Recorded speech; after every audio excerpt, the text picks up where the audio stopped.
comes to producing tone, or when it comes to changing the tone on your bass, you can do a lot with your picking fingers. There's three ways of changing your tone. First of all, which area of the strings you pluck or play will change your tone quite drastically. Secondly, how much energy or force you put into the strings with your fingers will change your tone quite a lot. And thirdly, how you put that energy into your strings, what kind of attack angle you use with your fingers will also have an effect on your tone or the timbre of your instrument. So we'll look at the obvious first, which is positional playing. So if I start in the middle or over the middle pickup and just play a simple scale,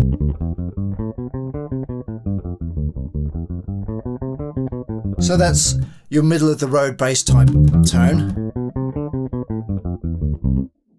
If I now play the same thing but right next to the bridge,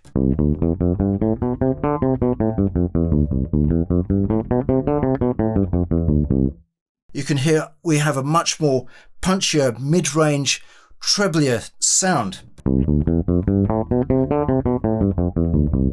with slightly better note definition as well. Now if I go the other way and play over the neck,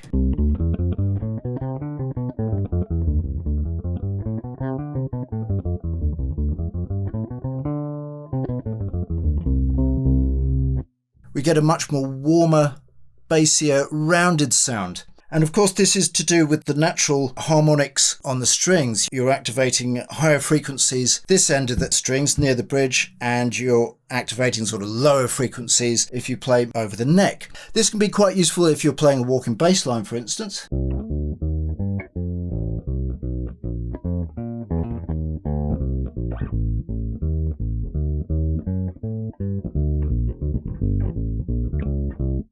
Or you could be playing a reggae bass line.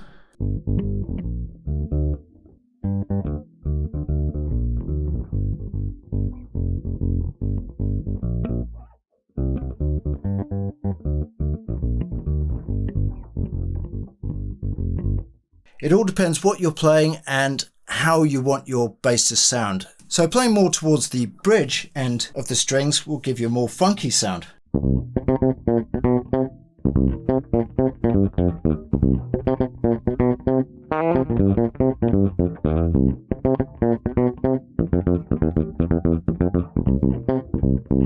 Whereas playing over the middle pickup will give you your average bread and butter bass sound.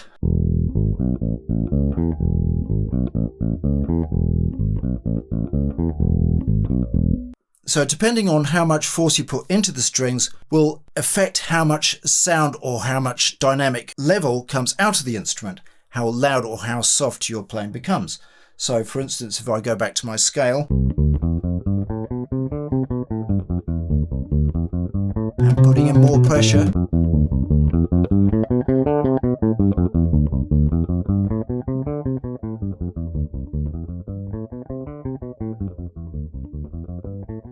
This really highlights the huge dynamic range that your instrument has, how much control of your own volume purely through your own fingers.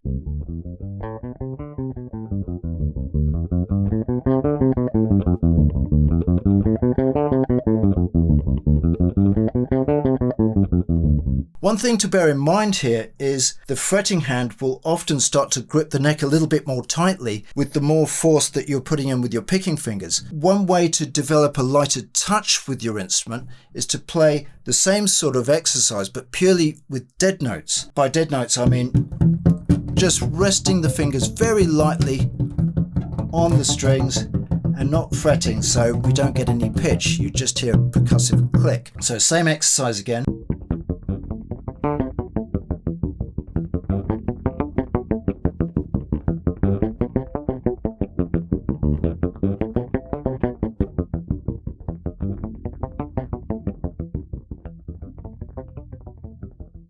And you can really get a sense of control between your left hand and your right hand by doing an exercise like that, and really that will help you develop a lighter touch. The third thing to bear in mind is the attack angle of your fingers themselves, by which I mean either playing more upwards, 180 degrees, against the strings, or more inwards, 90 degrees against the strings, pushing into the string like that and then releasing.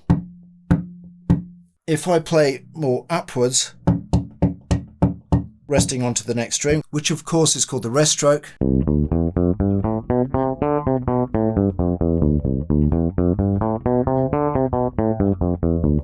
and I'm playing right against the tips of the fingers up against the fingernail. And by the way, the length of your fingernail will also have an effect on your tone output. Slightly longer fingernails will give you a slightly brighter sound, and shorter fingernails will again give you a little bit more of a bassy sound to your overall tone. So if I play now with a little bit more pad on the fingers and more 90 degrees into the strings, we can hear the difference.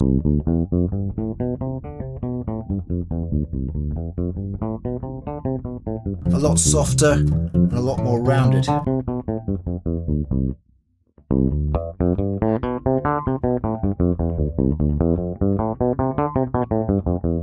We can hear that purely by just changing the angle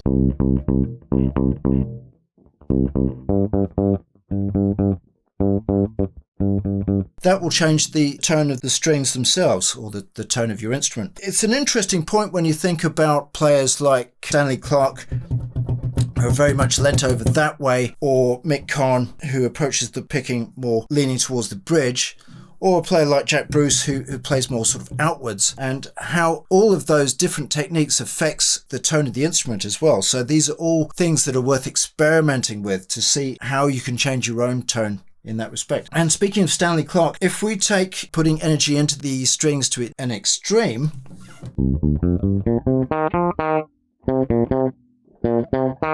so I'm putting a lot of pressure into the string, we end up with an almost slap type sound, and again reminiscent of Stanley Clarke.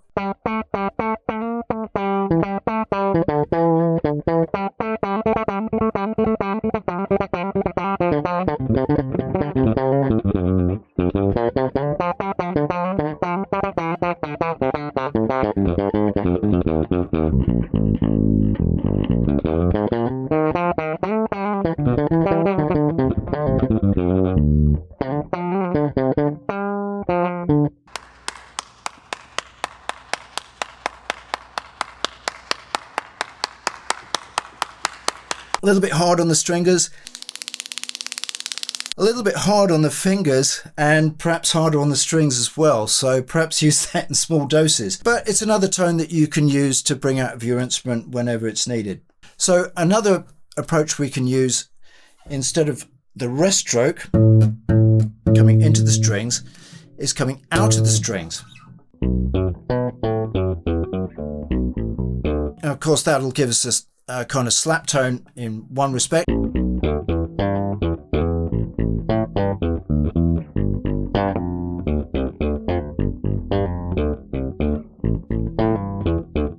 That kind of thing.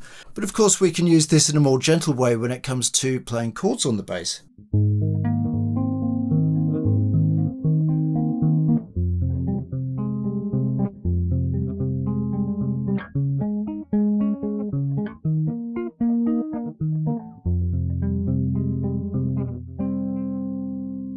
And again, these are all different options that you can use in different playing styles or different playing situations without having to use the controls on your bass or the controls on your amp.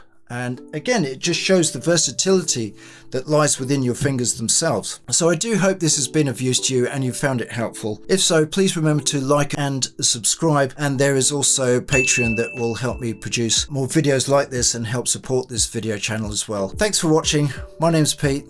This is The Infinite Bass, and I'll see you next time.